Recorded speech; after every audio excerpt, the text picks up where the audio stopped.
नाज़रीन अस्सलाम वालेकुम। अब तक डॉक्टर दानिश के साथ हाजिर हैं। इलेक्शन फरवरी 2024 पहले से ही मुतनाज़ा हो चुका है, शदीद मुतनाज़ा हो चुका है।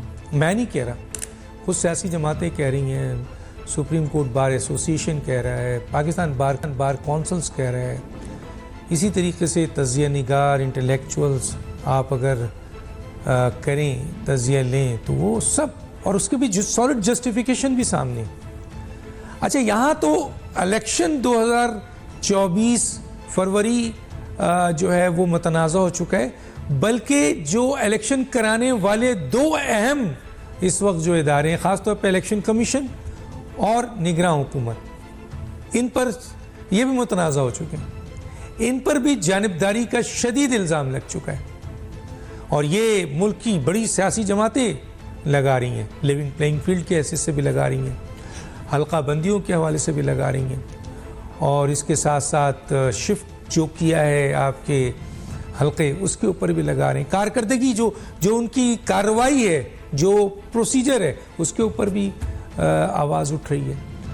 तो गोया इलेक्शन कमीशन जानिबदार, उस पर संगीन इल्ज़ाम, और अहम तरीन इदारे Pakistan bar council, supreme court bar association, इसके अलावा अहम सियासी जमातें, निगरां हुकूमत जानिबदार, अहम तरीन सियासी जमातें, और इसके साथ साथ बार कौंसल के मेंबरान भी, इंटेलेक्चुअल्स भी। हालिया अभी जो एक फ़ैसला आया है, और वो फ़ैसला है पाकिस्तान तहरीक इंसाफ के हवाले से कि इंट्रा पार्टी इलेक्शन उनका कलअदम करार दिया गया, कानून और आइन के मुताबिक नहीं था जो उनका आइन था, और ना चेयरमैन रहे, बल्ले का निशान जो बहुत ही अहम होता है इंतखाब के लिए, और अब जबकि इंतखाबात बहुत करीब हैं, उनसे छीन लिया गया है। और इस सिलसिले में जाहिर है कि पीटीआई के लिए बहुत बड़ा लम्हा फ़िक्रिया है। अच्छा, और दूसरी सियासी जमातें जिन्होंने इंट्रा पार्टी इलेक्शंस कराया है, कहा यह जाता है कि पाकिस्तान की कोई ऐसी सियासी जमात नहीं है, मासवाए एक आध जमात की, सारी जमातों के इंट्रा पार्टी इलेक्शंस मैनेज होते हैं। वो कानून के मुताबिक नहीं होते, वो उनके आइन के मुताबिक नहीं होते, लेकिन एक्शन जो लिया गया है वो लिया गया है पाकिस्तान तहरीक इंसाफ। इसके अलावा पाकिस्तान तहरीक इंसाफ का एक और क्लेम भी है कि उनके लोगों को जो नॉमिनेशन वो भरा रहे थे वो भरने नहीं दिया जा रहा है। बहुत बड़ी तादाद में इंतज़ामिया, पुलिस उनके खिलाफ कार्रवाई कर रही है। तो ये क्या हो रहा है, और इलेक्शन कमीशन खामोश क्यों है? हालांकि इलेक्शन कमीशन ने ऐलान किया था तमाम सियासी जमातों को लिविंग प्लेइंग इक्वल दी जाएगी, लेकिन ये जो हो रहा है इसके ऊपर बात करेंगे। हमारे साथ जो गेस्ट हैं doctor Sharmila Farooqui, Pakistan peoples party से ताल्लुक़ है, और जनाब खुर्रम हमीद रोकड़ी साहब हैं, तर्जुमान इस्तेहकाम पाकिस्तान पार्टी के, doctor Safdar Abbasi secretary general GDA हमारे साथ होंगे, और जनाब आपके PTA के हमारे सेनेटर साहब हैं हुमायूं महमद साहब। सबसे पहले PTI के जो हमारे साथ जो गेस्ट हैं, हम सबसे पहले उनका पॉइंट ऑफ व्यू लेते हैं, फिर आगे हम चलते हैं। जी जनाब सेनेटर साहब, क्या हो गया सर? अब क्या करेंगे आप? अब तो इलेक्शन बिल्कुल सर पे है, लोग तो उस तरफ जा रहे हैं, नॉमिनेशन कैसे होगा, किस तरह आप इलेक्शन लड़ेंगे, और इस पूरे फैसले को आप कैसे देखते हैं? बिस्मिल्लाहिर्रहमानिर्रहीम। शुक्रिया डॉक्टर साहब। इस तरह है कि मैं इस फैसले को कैसे देखता हूँ। देखिए, ये फैसला एक प्री कंसीव्ड आइडिया के तहत हुआ है, ठीक है। मैं वजूहात बताता हूँ। सारे, आपने जैसे शुरू में अपने इंट्रो में कहा कि सारे के सारे ऐसे इलेक्शन करते हैं, PTI ऐसे नहीं करती, इनके हमेशा पैनल्स होते थे, हमेशा बाकायदा होता था। इस दफा चूंकि इन्होंने कहा था कि 20 दिन के अंदर करो, तो हमें मजबूरन बाकी पार्टीज की तरह करना पड़ा था। अब इसमें उन्होंने कहा कि इलेक्शन एक्ट के लिहाज से आपके इलेक्शन, उनके चूंकि इलेक्शन 2 नंबर भी थे, लेकिन उनको किसी ने चैलेंज नहीं किया, तो किसी ने कुछ कहा नहीं, लेकिन आपके इलेक्शंस को हैं क्योंकि चैलेंज करते हैं। चैलेंज किसने किया? अकबर शेर बाबर। अब अकबर शेर बाबर एक कागज लिए फिर रहे जगह जगह कि जी मैं बानी है, वो उन्होंने कहा हुआ है, कोर्ट ने कहा है कि मैं बानी रुकन हूँ। अब बिल्कुल जब उस पे PTI के बानी रुकन में से हूँ, वो जरूर बानी रुकन में से थे, वो अभी पाकिस्तान तहरीक इंसाफ के मेंबर नहीं है फॉर एनी रीजन। अगर वो उस वक्त तक मेंबर थे जब तक उन्होंने ये जो फॉरेन फंडिंग का केस था, तो आपका क्या ख्याल है उसके बाद उनको निकाला नहीं होगा? उनको तो उससे पहले निकाल गया था। उनको तो 2011 की नोटिफिकेशन है, जो कि उस वक्त के जनरल सेक्रेटरी आजकल के प्रेसिडेंट आरिफ अलवी साहब है, उन्होंने उनको निकाल दिया था। उसके बाद फिर सिर्फ वो उस पेपर के ऊपर के जी उन्होंने उस वक्त हाई कोर्ट ने कहा था कि ये बानी रुकन थे। हाँ, बानी रुकन कौन कहता है कि नहीं थे, लेकिन वो इस वक्त पीटीआई के रुकन नहीं है, तो उनका इसके ऊपर ये कंप्लेन करना ये बनता ही नहीं है। ये मुझे समझ नहीं आ रही है किस बेसिस पे इलेक्शन कमीशन ने उनको उनकी इस एतराज को उठाया है। This is totally wrong. Supreme court, high court, सब लोगों को ये फैसला करना चाहिए। इससे जो असल चीज हो रही है, देखिए पाकिस्तान तहरीक इंसाफ ने तो हिस्सा लेना ही लेना है। हम लोगों ने पीछे नहीं हटना, हमने आगे जाना है। हमें पता है कि अवाम हमें बाय नेम जानती है अभी कि ये कौन है, और वो जहां से खड़ा होगा, जो मर्जी निशान होगा वो खड़ा होकर वो जीतेगा। लेकिन मसला ये है कि यहाँ पे इस पूरे इलेक्शन 2024, एक तो वो इंपोर्टेड आइटम की वजह से जिस तरीके से उसको लाया गया, उस वजह से ये सारे के सारे एक किस्म का ये इलेक्शन के ऊपर एक बहुत बड़ा सवालिया निशान है। ऊपर से जब आप हरकतें करने शुरू कर देंगे, इस इलेक्शन को मानेगा कौन? आप मानेंगे? आपने कहा मैं नहीं कहता, आप बताए ना आप क्या कहते हैं? आप भी यही कहेंगे कि ये गलत हो रहा है। तो at the end of the day अगर हम लोगों ने ये करा, अच्छा फिर आपने बात की है कि जैसे उठाए गए हैं, मैं आपको बता देता हूँ। बुनेर से मियां मोयुद्दीन, बकर से 91 से सनाउल्लाह खान मस्ती खेल, उनके एडवोकेट को, आपको बन्नू से मलिक पख्तूनयार खान। अच्छा, उसके बाद सर मुझे मेरे पास लिस्ट है, बहुत बड़ी तादाद है लोगों को उठाए। मुझे तो ये बताइए कि आप करेंगे क्या सर? आप सर हमने क्या करना है? हमने इसको चैलेंज करना है, और इररिस्पेक्टिव ऑफ द आउटकम हमने इलेक्शन में जाना है, और इलेक्शन में जाना है, और इन सबको इंशाअल्लाह व कैसे आजाद उम्मीदवार? अब आप आजाद उम्मीदवार कैसे? आप तैयार रहे इस दफा पाकिस्तान में पहली बार आजाद उम्मीदवार जो है ना वो हुकूमत बनाएंगे। अच्छा, तैयार हो जाएं, आजाद उम्मीदवारों की हुकूमत आएगी, और ये है सही आजादी, असल आजादी उस माइंडसेट से। वो माइंडसेट क्या है कि beggars can not be chooser. उस माइंडसेट से आजादी, उस माइंडसेट से आजादी के जिसमें एक और मुल्क का आदमी हमें आके डिक्टेट कराए कि तुम फलाने जगह को खत लिखो, उस जगह की कंडेम करो, ये चीज तुम लोग अपना करो तो हम तुम्हें पैसे देंगे, वरना ये कर लेंगे।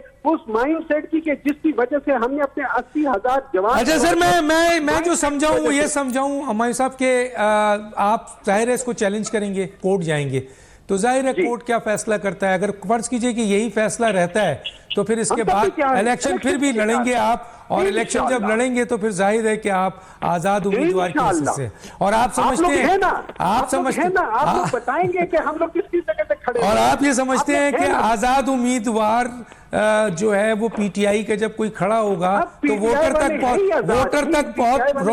वोटर तक ये बात पहुंच जाएगी कि ये कैंडिडेट जो है ये कैंडिडेट पीटीआई का है, ये पहुंच जाएगी।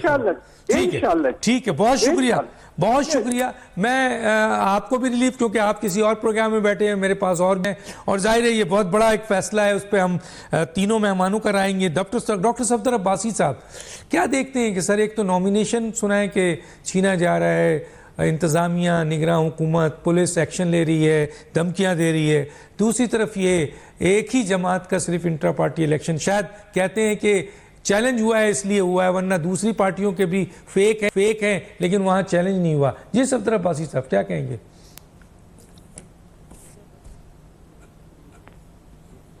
जी सफदर अब्बासी साहब को मेरी आवाज नहीं आ रही है क्या?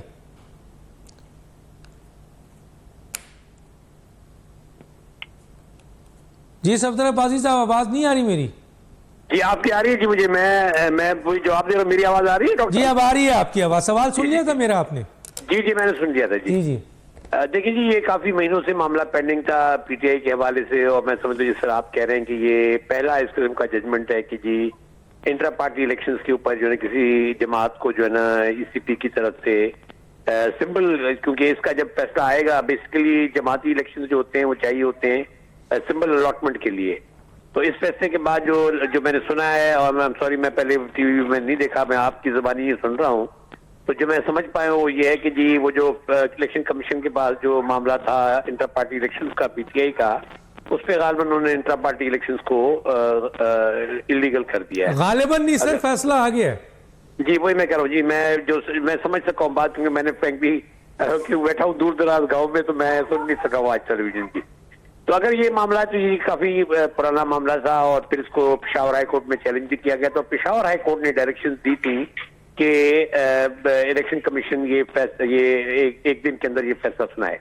तो अब इलेक्शन कमीशन ने फैसला तो सुना दिया है, लेकिन मैं समझता हूँ कि पीटीआई के पास ये ऑप्शन है कि वो इसको वापस पेशावर हाई कोर्ट में ले जाएं जहां उन्होंने चैलेंज किया था, और वहां से जो ना इसको चैलेंज करके और इसको ओवरटर्न भी किया जा सकता है। इलेक्शन कमीशन के बहुत से फैसले हैं जो कि हाई कोर्ट ने और सुप्रीम कोर्ट ने उसको यानी टर्न डाउन किया है, और उनको जो है ना उसके नतीजे में जो फैसले हुए वो लागू नहीं हो सके।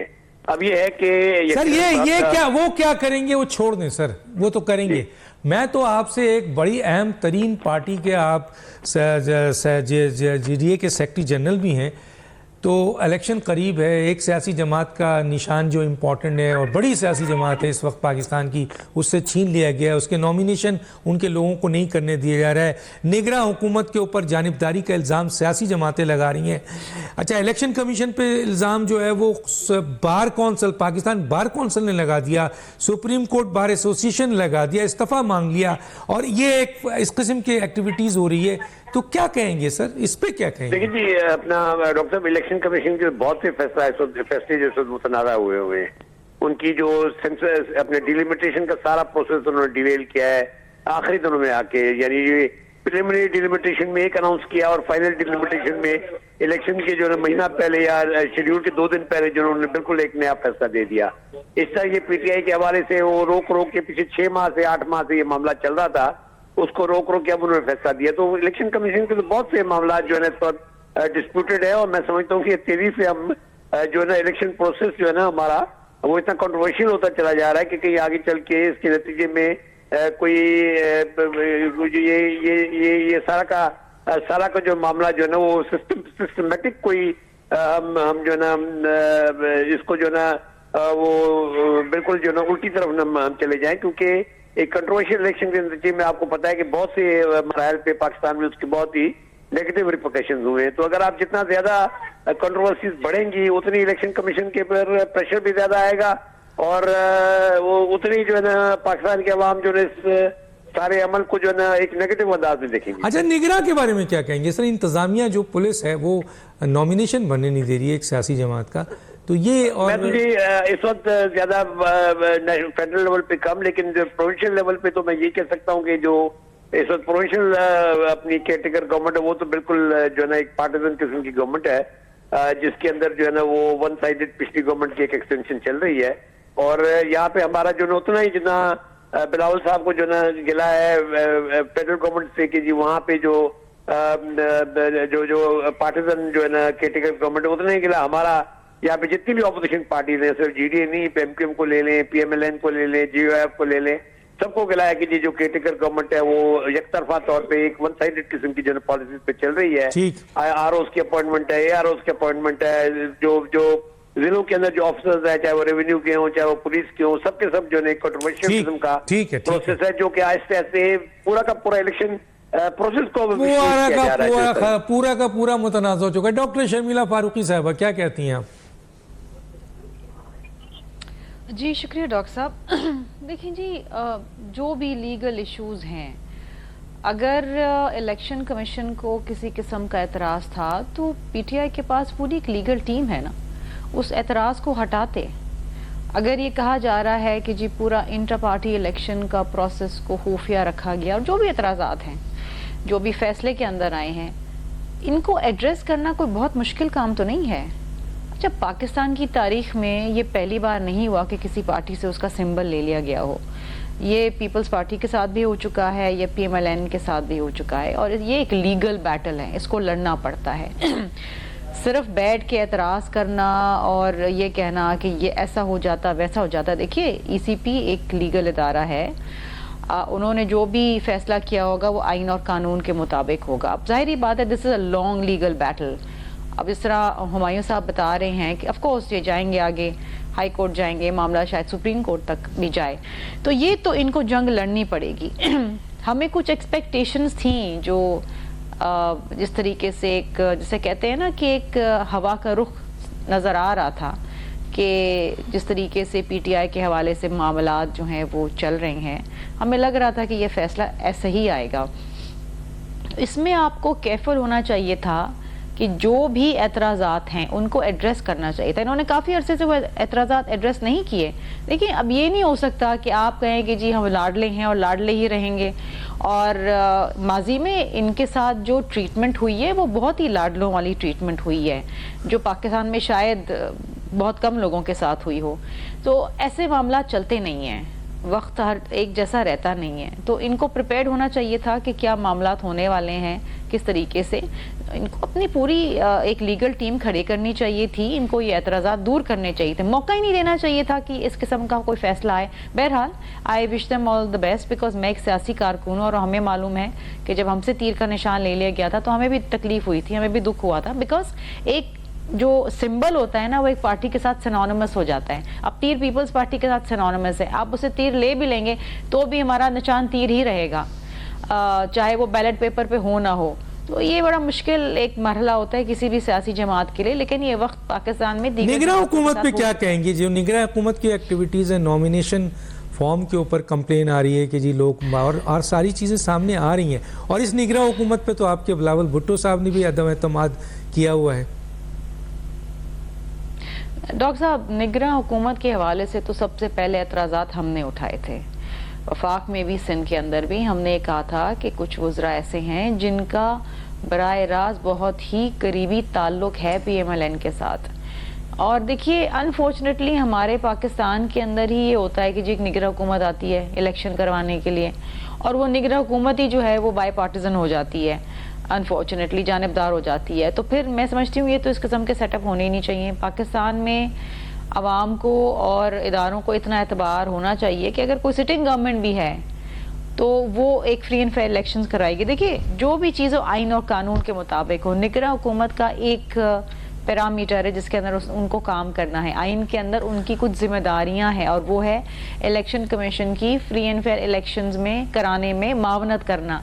लेकिन अगर आप उसके बरखिलाफ जाएंगे तो अगेन वही बात है कि आपके इलेक्शन के नताइज और इलेक्शन का प्रोसेस मुतनाज़ा बनता चला जा रहा है, और ये पाकिस्तान की मईशत और इस्तेहकाम के लिए मुनासिब बात नहीं है। ठीक है, मैं ज़रा आता हूँ जनाब खुर्रम हमीद रोकड़ी साहब की तरफ। खुर्रम हमीद रोकड़ी साहब, कैसे देख रहे हैं इन तमाम सूरत हाल को? ये फरवरी 2024 का इलेक्शन अभी से मुतनाज़ है।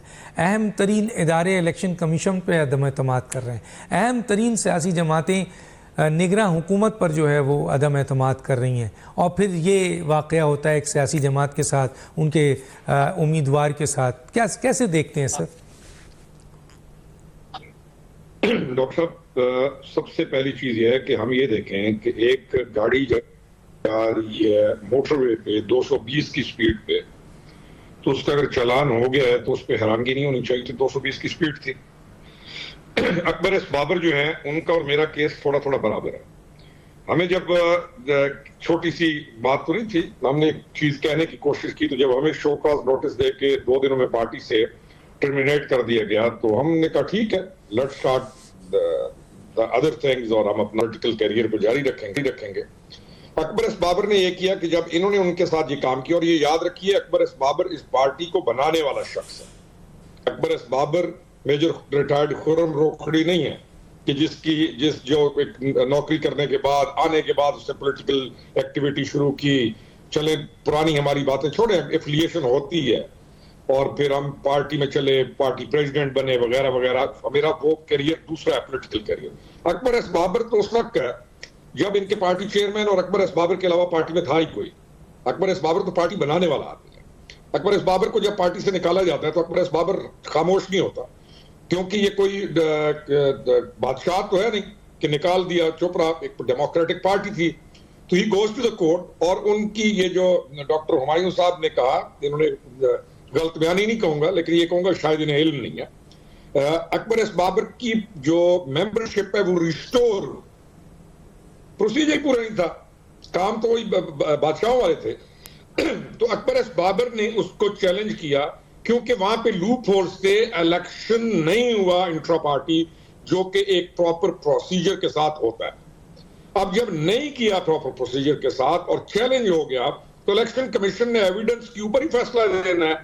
कोई ज्यादती तो की नहीं इलेक्शन कमीशन ने।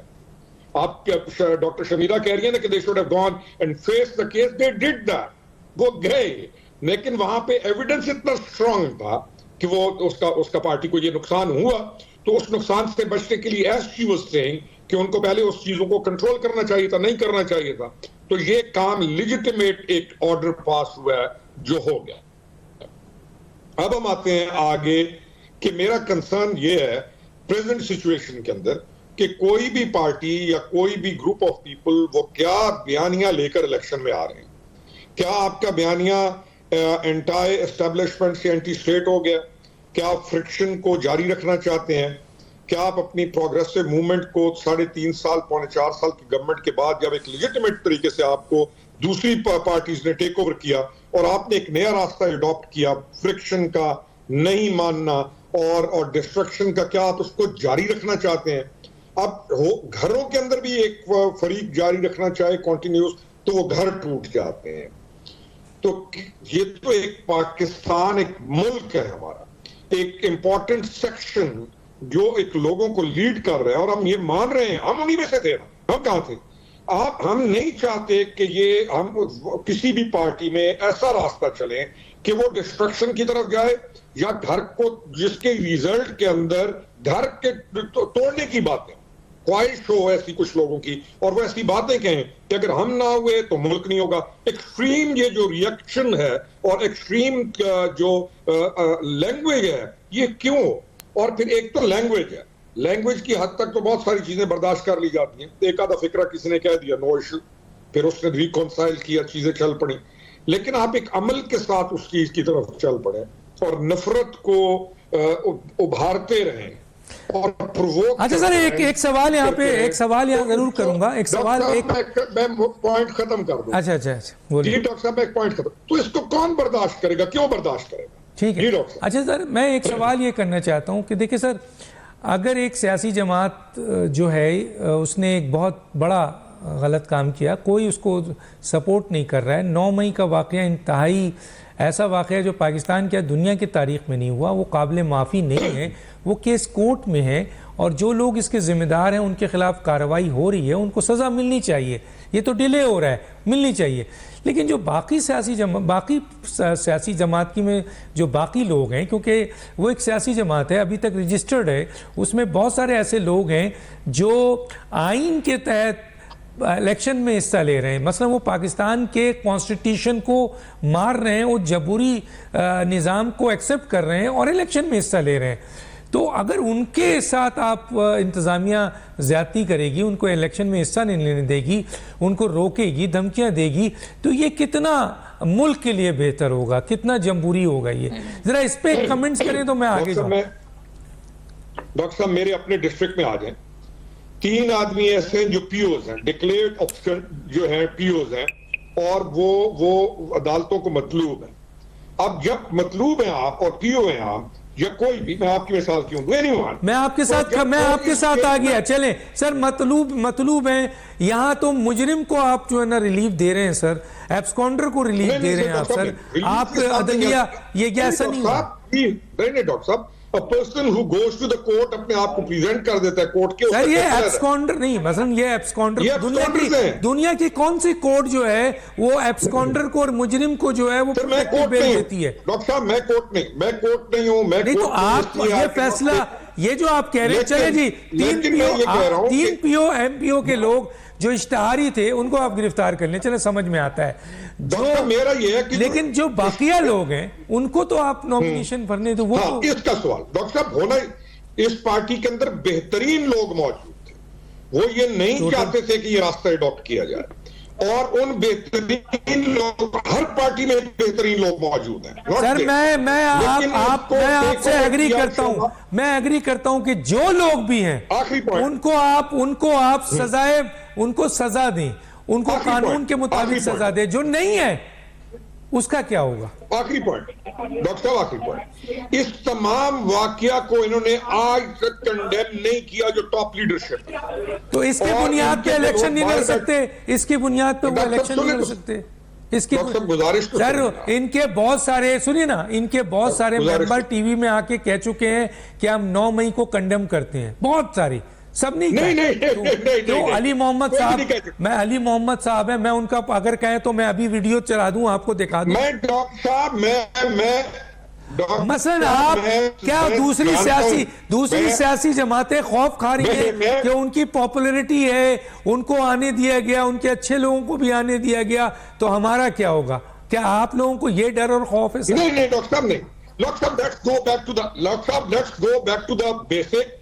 ठीक है, मैं ये सवाल मुझे ब्रेक के लिए कहा जा रहा है। खुर्रम अमीन साहब, यही सवाल मैं आपके पास लेके आऊंगा, लेकिन एक के लिए कहा जा रहा है, मैं ब्रेक ले लूं।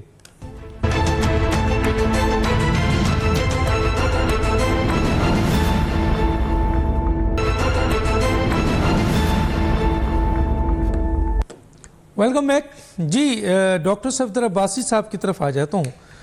डॉक्टर साहब, जिस तरह की इस वक्त सिचुएशन है, आप भी इस बात को एग्री कर रहे हैं कि इलेक्शन के जो हालात हैं, निगरां हुकूमत, चाहे वो प्रोविंशियल हो, इलेक्शन कमीशन हो, संगीन इल्ज़ामात हैं, मतनाज़ा सूरत हाल है, और सियासी जमातों के दरमियान मुफाहमत के बजाय जो है वो इस वक्त दस्तो गिरेबां हैं, और मुल्क इस वक्त बदतरीन मुआशी बहरान से गुज़र रहा है। और ये इलेक्शन 8 फरवरी को अगर इसी तरीके से, इसी तर्ज पे हुआ, और बार कौंसल, पाकिस्तान की सबसे बड़ी एक इदारा वकला का, वो अदम एतमाद कर रहा है अपना चीफ इलेक्शन कमिश्नर पे, इलेक्शन कमीशन पे, सुप्रीम कोर्ट बार एसोसिएशन कर रही है, दूसरी बार एसोसिएशंस कर रही हैं, सियासी जमातें, बड़ी सियासी जमातें कर रही हैं, और इस तरीके से सूरत हाल है, तो फिर क्या आप समझते हैं सर कि ये इलेक्शन मसाइल का हल होगा, या इलेक्शन एक जड़ बन जाएगा उसके बाद, और क्या इस तरह के इलेक्शन को एक्सेप्ट किया जाएगा, और फिर क्या ऐसे मौके पे सियासी इस्तेहकाम आ सकेगा जो मईशत के लिए बहुत ज़रूरी है? डॉक्टर साहब, रुकनी साहब की कोई जो बात अभी कर रहे थे, मैं समझता हूँ कि वो पाकिस्तान की जो है ना बेसिकली 2 चीज़ों की गमाजी कर रहा है जी। एक तो ये हम सीरियस अपने जो पॉलिटिकल जमातों के अंदर जो एक सीरियस क्राइसिस है लेजिटिमेसी और डेमोक्रेसी का। प्रॉब्लम ये है कि हमारी सियासी जमातें जितनी भी हैं, मैं कोई खास पीटीआई के लिए नहीं कहूँगा, ना मैं खास किसी एक जमात के लिए कहूँगा, लेकिन जनरली जो है ना वहाँ पे हमें सूरत ऐसी नजर आती है। जो इलेक्शन की बात कर रहे हैं पीटीआई के हवाले से, ऐसी इलेक्शन तो तमाम जमातों में होती है, बस हर जमात के अंदर जो है एक कवर्ट किस्म का ऑपरेशन होता है, जिसके बाद डिक्लेयर कर दिया जाता है कि ये सदर है, ये जनरल सेक्रेटरी है, ये प्रेसिडेंट है। और अक्सर देखा गया है कि जी बहुत सी जगहों पे जो ना वही एक खानदान के लोग होते हैं, या वो लोग होते हैं जो उनकी नजरियात से या लीडरशिप की जो सोच है उसके साथ अग्री करते हो। जो जरा डिसरिस्पेक्टफुल होता है, डिसरिस्पेक्टफुल तो मैं नहीं कहूँगा, लेकिन जो जरा अपनी अलहदा लाइन लेता है, वो फिर उस सारे अमल से जो है वो निकल जाता है। तो मैं समझता हूँ ये जमातों के अंदर हमारा बड़ा एक सीरियस किस्म का जो है ना एक नेगेटिव परसेप्शन बन गया है यहाँ पे, जहाँ पे जो लीडरशिप है उसके बारे में जो जनरल कंट्रोवर्सी यही बनती जा रही है कि वो एक अनडेमोक्रेटिक और एक खानदानी विरासत या जो वजाती विरासत जिसको जनरल समझ लीडरशिप चलाती है। तो उसमें फिर जाहिर है फिर यही होगा, आज पीटीआई है, कल को शायद कोई और जमात हो, उसके बाद फिर कोई और जमात हो। और साथ ही साथ जो है मैं समझता हूँ जो बहुत बड़ा इशू इस वक्त जो मुझे नजर आ रहा है वो एक बड़ा सीरियस इंस्टीट्यूशनल क्राइसिस है। आप किसी भी इंस्टीट्यूशन को लें, चाहे वो जुडिशियल इंस्टीट्यूशन है, चाहे वो इलेक्शन कमीशन है, चाहे वो हमारी केयरटेकर गवर्नमेंट्स हैं, चाहे हमारा ब्यूरोक्रेटिक गवर्नेंस सिस्टम है, तो हमारा टोटल गवर्नेंस सिस्टम जो है ना इस वक्त एक बड़े ही सीरियस किस्म की जो है इंस्टीट्यूशनल क्राइसिस से गुजर रहा है। और मैं समझता हूँ अगर ये चीज बढ़ती चलेगी और उसके साथ साथ हमें इतनी बड़े नेगेटिव परसेप्शन हमारे इलेक्टोरल प्रोसेस के ऊपर बिल्ड हो गया, तो फिर तो आने वाले दिनों में तो एक केओस और एनार्की होगी, और उस एनार्की के अंदर फिर यकीनन जो है वो जो हमारा कॉन्स्टिट्यूशनल मैकेनिज्म है वो तो बिल्कुल बैठ जाएगा आगे चल के। तो मुझे तो बड़ा सीरियस डर ये लग रहा है कि जी ये सारे मामला अगर इस तरह चलते रहे और हर इंस्टीट्यूशन जो है ना कंट्रोवर्शियल होता चला गया, क्योंकि बहुत से जुडिशियल डिसीजन भी जो आजकल पिछले दिनों में आए हैं उसमें भी बड़े सीरियस जो है ना यही जो बात काउंसिल की आप बात कर रहे हैं या बार एसोसिएशन की बात कर रहे हैं, बड़े सीरियस किस्म के जो है ना उन्होंने उस पे क्वेश्चन मार्क्स उठाए। तो मैं समझता हूँ आज ये जो मामलात हैं आहिस्ता आहिस्ता बड़े एक इंस्टीट्यूशन के उसकी तरफ जा रहे हैं, और अगर हमने इसको रोकने की कोशिश ना की तो मैं तो समझता हूँ कि आने वाले में हमारा सारा कॉन्स्टिट्यूशन मैकेनिज्म भी डिरेल हो जाएगा, और उसके नीचे यकीनन जो है ना वो हमारी जो वो पॉलिटिकल स्टेबिलिटी है वो जी हर्ट होगी, और हम एक इकोनॉमिक और पॉलिटिकली अनस्टेबल एनवायरनमेंट में चले जाएंगे। अच्छा सर, एक इस पे ज़रा कमेंट्स करें, फिर मैं आगे जाऊंगा। ये सवाल मेन तो मैं रोकड़ी साहब को दूंगा कि क्या दूसरी सियासी जमातों को जो पंजाब में ख़ास तौर पे KPK में हैं, उनको जब आप इल्ज़ाम भी लगा रहे हैं कि ये B टीम है, निगरान हुकूमत, इलेक्शन कमीशन पे भी है, तो क्या वाकई इस वक्त जो गैलप सर्वे ने भी दिया है पॉपुलरिटी, तो क्या ये पॉपुलरिटी क्या से खाइफ हैं तहरीक पाकिस्तान इस्तेहकाम पार्टी और PMLN पंजाब के अंदर, KPK के अंदर मुख्तलिफ और सियासी जमातें, क्या उनकी पॉपुलरिटी इमरान खान के जेल जाने के बाद टूट चुकी है, या वो जो सीरियस उन्होंने क्राइम किया है 9 मई का, उसके बाद उनकी पॉपुलरिटी में फ़र्क पड़ा है सर? देखिए जी, ये जितनी भी बड़ी जमातें हैं, अगर आप थोड़ा सा एनालिसिस लेना चाहते हैं डॉक्टर साहब, तो पाकिस्तान पीपल्स पार्टी तो बुनियादी तौर पे मोहतरमा बेनज़ीर भुट्टो के साहबा के बाद रिस्ट्रिक्ट हो गई सिंध की जमात की हद तक। उनकी जितनी भी अगर आप रिजल्ट्स देख लें किसी भी पिछले 3-4 इलेक्शंस का, 2-3 इलेक्शंस का, तो उसके अंदर पंजाब और KP के अंदर तो जो है ना बिल्कुल जमात जो है ना बिलावल लड़ने जा रहे हैं सर पंजाब लाहौर से इलेक्शन। देखिए मेरी दुआएं उनके साथ है, लेकिन मुझे नहीं पता कि लाहौर में वो इलेक्शन लड़ेंगे तो वोट कितने लेंगे। ये तो बड़ी सीरियस, वो तो एक अलग क्राइसिस है ना पीपल्स पार्टी की अपनी लीडरशिप के अंदर। ये बड़ा चैलेंजिंग फैसला नहीं है सर बिलावल का?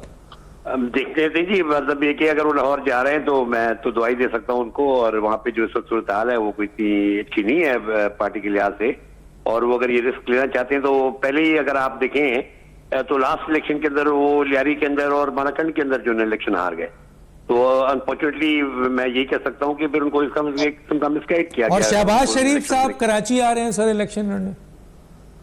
अब देखें, अब बात ये है कि यही अब मैं क्या बोलूं, PMLN देखें, अब क्या मेजर जो अगर आप वफाकी जमातों को देखें जो कि पंजाब या PT या वहाँ पे पंजाब या अपने हमारी KP बेस्ड है, तो उनका तो प्रॉब्लम ये हुआ कि वो सिंध को जो है ना अपने उसके अंदर एम्बिट के अंदर समझते ही नहीं है, चाहे वो PMLN की गवर्नमेंट हो 2012 वाली या फिर PTI की गवर्नमेंट हो, दोनों गवर्नमेंट्स ने जो ना सिंध को बिल्कुल बेसिकली इग्नोर किया। ठीक है, और जो ना उनके लिए जो ना बकालबंद सिंध जो है ना वो शजर ममनुआ बना रहा है इतने सारे। ठीक है सर, ठीक है। हाँ, इस वक्त तो खैर पीपल्स पार्टी का ये कहना है कि 99% सीटें जो हैं वो सिंध की वो ले जाएंगी। नहीं, ऐसी बात नहीं है, ऐसी बात बिल्कुल नहीं है जी, आपको बिल्कुल इलेक्शन नजर आएगा। उनकी रिप्रेजेंटेटिव आपकी स्टेटमेंट को मैं बिल्कुल जो है ना, मेरी नहीं है सर, ये तो मैंने फॉरवर्ड किया है सर, मेरी नहीं है। मैं जरा डॉक्टर शर्मिला फारूकी से पूछ लेता हूं। इंशाल्लाह नहीं, शर्मिला मेरी छोटी बहन है,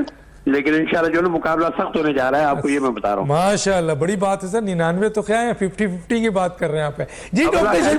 डॉक्टर शर्मिला फारूकी साहबा, बिलावल भुट्टो पंजाब से लाहौर से लड़ने जा रहे हैं और शहबाज शरीफ सिंध से लड़ने आ रहे हैं, और तकरीबन 99% आपके लोग क्लेम कर रहे हैं कि सीट आप ले जाएंगे कम से कम सिंध में। इसका मतलब आप बहुत इंटैक्ट है सिंध में। जी क्या कहती हैं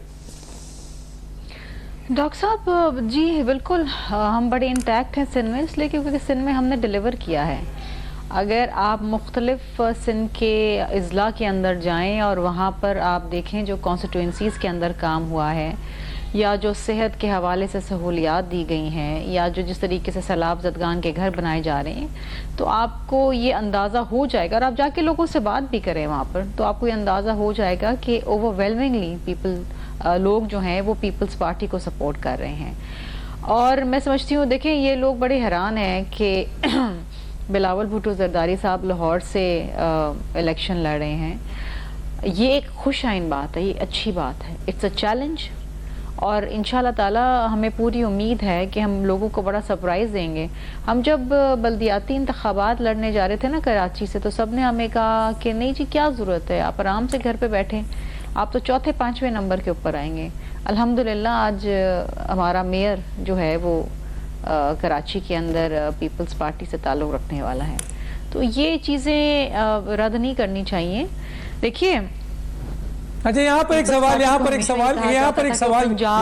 सवाल कर दूं डॉक्टर साहबा कि क्या ये मुमकिन है कि अंडर हैंड ये डीलिंग हुई हो PMLN से कि लाहौर से बिलावल लड़ें और वहाँ पर PMLN का कैंडिडेट उनके मुकाबले में ना खड़ा और यहाँ से आप शहबाज शरीफ के मुकाबले में अपने कादिर मंदोखेल को ड्रॉप कर दें, तो दोनों नहीं शहबाज शरीफ सिंध से जीत जाएंगे और बिलावल लाहौर से जीत जाएंगे, कुछ इस तरह की चीज़ें हैं? डॉक्टर साहब मैं आपको एक बात बता दूं, पीपल्स पार्टी कभी भी कोई काम अंदर हैंड नहीं करती है। We believe in the power of the ballot. हम यकीन रखते हैं कि ताकत का सरचश्मा आवाम है और हम आवाम में जाते हैं। इस वक्त अगर आप देखें डॉक्टर साहब, कौन सी दूसरी जमात आपको नज़र आ रही है जो इस वक्त मैदान के अंदर है, माँ सिवाय पीपल्स पार्टी के? हम हर जगह जलसे भी कर रहे हैं, हम वर्कर्स कन्वेंशन भी कर रहे हैं। कि आपको PMLN नज़र आ रही है, PTI नज़र आ रही है, MQM नज़र आ रही है, GDA नज़र आ रही है, कोई भी जमात आप उठा लें, JUIFI नज़र आ रही है आपको, कोई जमात नहीं है। They all doing drawing room politics, ये बैठ के बस बातें कर रहे हैं या इजलास हो रहे हैं घरों के अंदर। भाई इलेक्शन है, इलेक्शन लड़ना नहीं है। इलेक्शन कैसे लड़ते हैं? घर बैठ के लड़ते हैं इलेक्शन। आवाम में जाते हैं ना, अपना पैगाम तो लेके जाएं, मंशूर तो लेके जाएं, बताए तो सही क्या प्लान है आपका आइंदा का, क्या करेंगे आप? लोगों को इस वक्त बेरोजगारी से खात्मा चाहिए, लोगों को महंगाई से खात्मा चाहिए, लोगों को इस वक्त घर चाहिए, लोगों को नौकरियां चाहिए। कैसे देंगे? What is your economic plan, क्या है? अब PMLN भी जब हम बयान सुनते हैं जो ड्राइंग रूम से आ रहे होते हैं कि जी वो जवाब तो देना होगा, मेरे साथ ऐसा क्यों हुआ, फला हुआ, भाई आगे की बात करें ना। अब आप आ गए हैं, अब आप ये बताएं कि आप किस तरीके से बेहतरी लाएंगे। जी हम बेहतरी लाएंगे, what is your plan, road map क्या है? क्या प्लान है जो शहबाज शरीफ नहीं कर सके, जो अब आप करेंगे? हम भी जानना चाहते हैं, कौम भी जानना चाहती है। इस तरह तो इलेक्शन नहीं लड़ा चाहता जिस तरह आप लड़ रहे हैं। ठीक है, मैं आता हूं जनाब खुर्रम हमीद रोकड़ी साहब। ये जो पंजाब में आप लोग सीट एडजस्टमेंट कर रहे हैं, आप है, नून लीग है, PMLQ है, क्या ये खौफ है आपको PTI का कि आप लोग सब मिल गए एक साथ हैं? डॉक्टर साहब इस सीट एडजस्टमेंट का मुझे नहीं मालूम। अच्छा कि ये जिसको मालूम हो तो ही कैन आंसर, और वो जो लोग जो कर रहे हैं सीट एडजस्टमेंट वगैरह वही बता सकते हैं। मैं बिल्कुल इसके बारे में ना जानता हूँ, ना इस काम में इंटरेस्टेड हूँ, बल्कि मैं तो इस चीज का कायल हूँ कि आप अपनी पॉलिटिक्स को ऑन ग्राउंड जारी रखते हैं। जैसे डॉक्टर शमीला ने कहा कि आप मैदान में रहते हैं, तो हम तो मैदान में हैं। सुबह 6 बजे जागते हैं, 7-8 बजे हमारे पास हमारे भाई बाहर पहुंचे होते हैं। हमारे इलाके में ये अभी तक अच्छी आदतें हैं हमारे अंदर। और बाय 10 o'clock नाउ अभी 11:15 बजे मुझे नींद भी आ रही है और मैं बैठा भी हूँ, क्योंकि मेरी रूटीन शायद शाम वाली मीडिया वाली भी होती है। हमने पहले भी कहा कि सीट एडजस्टमेंट वाला जो फॉर्मूला है, ये कोई भी पार्टी जिसने ग्रो करना है या जिसने अपने आप को एक्सेल करना है या कुछ भी आगे जाने की कोशिश करनी है, उसके लिए सीट एडजस्टमेंट नहीं होती। वो इलेक्शंस के बाद बैठ के को डायलॉग होता है वगैरह वगैरह। तो मुझे इसके बारे में नहीं पता। दूसरा एक जो इशारा जा रहा है, जो मेन चीज है, वो मेन चीज ये है कि जैसे अब्बासी साहब ने उसकी तरफ इशारा किया, 18th अमेंडमेंट के बाद पार्टीज राजी हैं अपने अपने सूबों पे। 18th अमेंडमेंट के बाद कोई पार्टी नेशनल पार्टी बनना ही नहीं चाहती। और पाकिस्तान के एक सूबा जो लोग बाहर फिरते हैं तमाम, उनको मालूम है कि बहुत सारे ममालिक 10-12 मुल्क भी इकट्ठे करो तो पाकिस्तान का एक सूबा बनेगा। तो ये राजी हैं 18th अमेंडमेंट के बाद, और अब ये चाहते हैं कि सूबों तक ही रहें। ये तो आपकी डिबेट्स और आपको खींच खांच के मजबूर कर देते हैं तो सूबे से उठ के सोचना शुरू कर दे। अब सूबे से उठकर जो सोच रहा है तो इसी तरह ही जाएगा ना। कोई एक उधर चला जाएगी शख्सियत, एक शख्सियत इधर आ जाएगी, और उसमें वो फिर एक मैसेज देंगे कि जी हम उधर भी हैं, हम इधर भी हैं। ऑन ग्राउंड सिचुएशन ये है कि peoples party gives no space to no one. Sindh के अंदर इसी तरह किसी ने काबू किया हुआ है पंजाब, किसी ने क्या। डॉक्टर शर्मिला लेकिन बिलावल साहब का एक स्टेटमेंट है कि हमें लिविंग प्लेइंग फील्ड अगर मिल गई तो हम बहुत बड़ा सरप्राइज देंगे और पूरे मुल्क में देंगे। तो वो लेवल प्लेइंग फील्ड का टाइम था डॉक्टर साहब, 16 महीने की जो गवर्नमेंट थी वो लेवल प्लेइंग फील्ड का टाइम था। वो जब आप जिस वक्त आपने काम करना होता है उस वक्त आप मसरूफ होते हैं और एक्टिविटीज के अंदर को। मैं ये नहीं कह रहा हूं कि वो अपनी ड्यूटी नहीं कर रहे। Being as a foreign minister he was doing a wonderful job, जबरदस्त। लेकिन बाकी पार्टी भी तो है ना, वो पार्टी उस वक्त पंजाब के अंदर क्यों नहीं है उसने जाके अपने आप को मुस्तहकम करने की कोशिश की? 3 खानदान है, 2-3 हमारे भी दोस्त हैं, उनके अलावा गया कौन?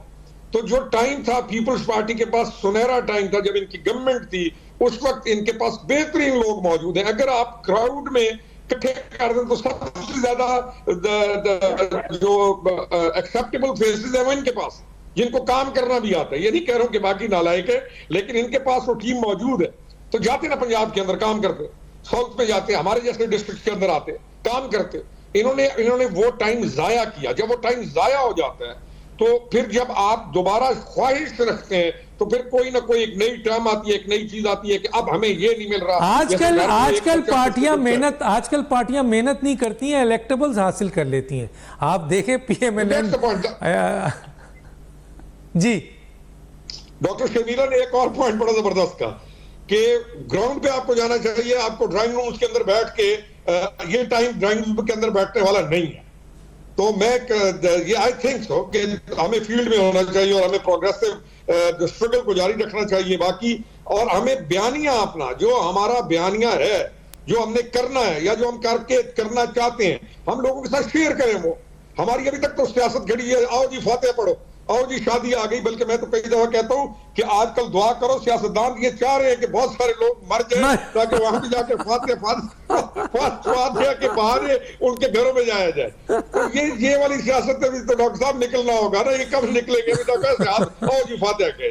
तो लेट्स सी क्या होता है, लेकिन ऑन ग्राउंड स्ट्रगल बहुत जरूरी है। अच्छा सर, दो बातें यहाँ पूछूंगा और बड़े मेरिट पे पूछूंगा। सर, पंजाब की पॉपुलैरिटी कहाँ है, किस तरफ जा रही है? ज़रा एक तो ये बताइएगा, क्योंकि जो सियासी जमात अपने आप को दावा कर रही है और गैलप रिपोर्ट जिसको सपोर्ट कर रहा है, उसके लोगों को तो सियासी माहौल बनाने नहीं दिया जा रहा है, ना इलेक्शन लड़ने दिया जा रहा है, ना आपके इलेक्शन कैंपेन करने दिया जा रहा है। लेकिन जिन्हें एक्स्ट्रा ऑर्डिनरी सपोर्ट मिल रही है वो अवाम में नज़र नहीं आ रहे हैं। तो पॉपुलैरिटी किस तरफ देख रहे हैं? और दूसरा एक और बात, ताकि मैं ज़रा फिर उनसे भी राय लेता हूं सफदर साहब से, कि अगर PTI, जाहिर अब तो उसको नहीं मिला और सुप्रीम कोर्ट और हाई कोर्ट में जाते हैं, वहाँ से रिलीफ नहीं मिलता है, तो फिर ये आज़ाद लड़ेंगे। तो क्या आज़ाद हैसियत में जो ये बल्ले के निशान से फ़ायदा उठा सकते थे वो उठा पाएंगे? मुख्तसर सा जल्दी। डॉक्टर साहब, पहला सवाल ये है कि हम जो है ना, हमारा जो डिस्ट्रिक्ट है ये पंजाब का हिस्सा था ही नहीं, इसलिए पंजाब की जो पॉलिटिक्स है उसको सिर्फ हम इतना जानते हैं कि लोगों को देख के हम तो वो मजलूम जिला है जो KP से काट के वाहिद जिला है पाकिस्तान का जो किसी और सूबे से काट के दूसरे सूबे में मिला दिया गया। जैसे सिंध का आप एक डिस्ट्रिक्ट काटे और उसे पंजाब में मिला दे, वो ना उधर का रहा ना इधर का रहा, हमारी हालत। अच्छा डॉक्टर साहब, दूसरी चीज ये है कि पंजाब की सिचुएशन ये है जो हम देखते हैं हमारे दोस्तों के साथ, रूरल पंजाब और अर्बन का बड़ा डिफरेंस है। अब अर्बन में भी 2-3 शहर हैं उनके, और रूरल जो उनका पंजाब है वो उसके अंदर वो लोग जिन्होंने लोगों के साथ जिनका ताल्लुक है, वो लोगों की अहमियत है, लेकिन सोसाइटी डिवाइडेड है। उनको जब तक उनको एड्रेस आप नहीं करेंगे, जब तक आप उनके साथ बैठ के काउंटर आर्गुमेंट नहीं करेंगे, जब तक आप उनको कुछ बताएंगे नहीं कि this is what we want to do, interaction of the candidates with the people वो अभी तक उस तरह डेवलप नहीं हुआ। सिंध के भी हमारे जो दोस्त हैं हम उनको भी देखते हैं कि वहां पर भी यही हालत है। सिर्फ और सिर्फ आप MQM को, जमात इस्लामी जैसी जमातों को, इन 2-3 जमातों को आप देखेंगे, या बलूचिस्तान की जो है पट्टी, पश्तून पट्टी, उसके आप पॉलिटिशियंस को देखेंगे कि they stand with the people, या उनके साथ लोगों का इंटरेक्शन है। इवन जो बलूचिस्तान की बलोच पट्टी भी है, उनके लिए भी दरवाजे खुले हुए होते हैं, उनके MPs MNAs के लिए, कि लोग उन तक इजीली जाते हैं। बाकी तो बहुत किसी के पास सरदारी है, किसी ने कॉटन लगाई हुई है, कोई डॉक्टर साहब इतना हाथ मिलाने का एक नया फैशन है। सर, आखिरी जुमला वो कि क्या आजाद उम्मीदवार की हैसियत से लड़ने पे उनको नुकसान नहीं होगा बहुत बड़ा PTI को?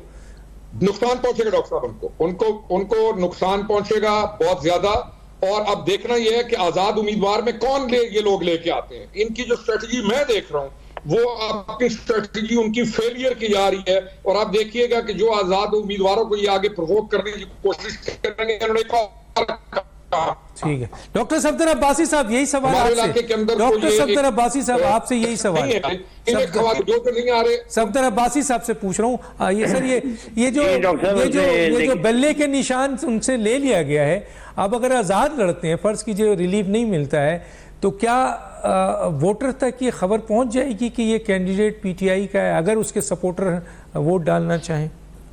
देखिए जी, अपना डॉक्टर, पहली बात तो ये कि आई थिंक पीटीआई को जो है स्टाइव करना चाहिए, मामला को जो है ना लेके जाना चाहिए हाई कोर्ट से लेकर और जरूरत पर सुप्रीम कोर्ट तक भी।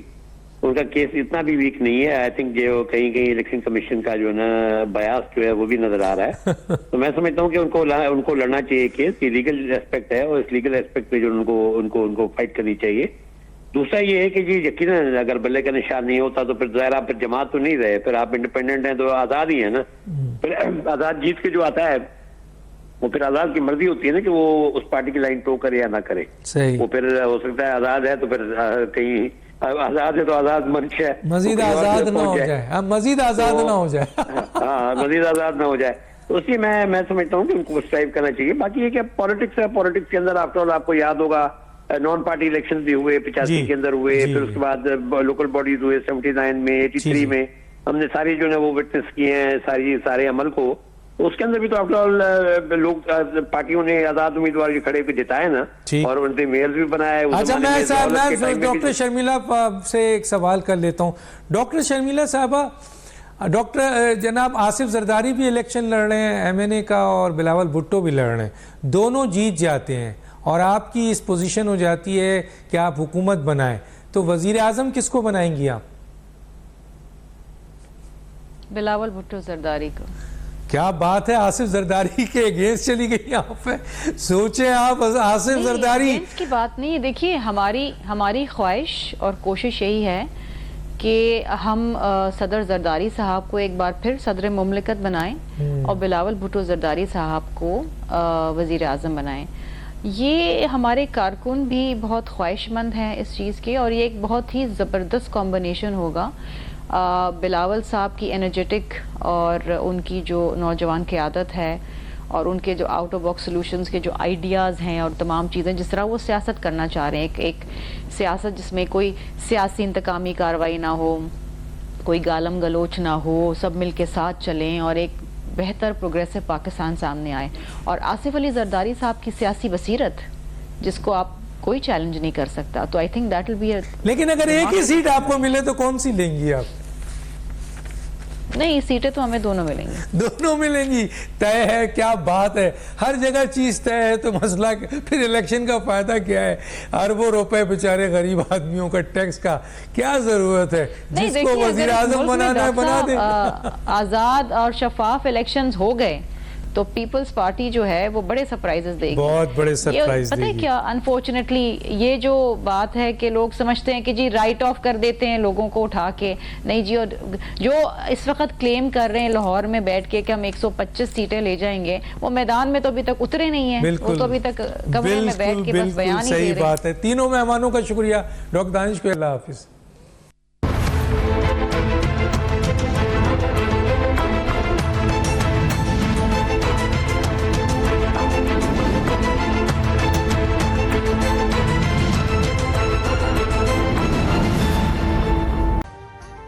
अभी सब्सक्राइब करें ताकि कोई खबर रह न जाए।